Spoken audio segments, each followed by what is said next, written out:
কবি সুকুমার রায়ের লেখা অবাক কাণ্ড।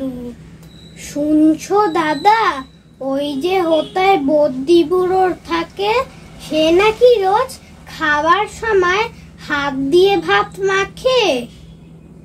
শুনছি নাকি খিদেও পায় সারাদিন না খেলে, চক্ষু নাকি আপনি বোঝে ঘুমটি তেমন পেলে। চলতে গেলে ঠ্যাং নাকি তার ভুঁয়ের পরে ঠেকে, কান দিয়ে সব শোনে নাকি চোখ দিয়ে সব দেখে। শোয় নাকি সে মুন্ডুটাকে শিয়র পানে দিয়ে, হয় কি না হয় সত্যি মিথ্যা চলো না দেখি গিয়ে।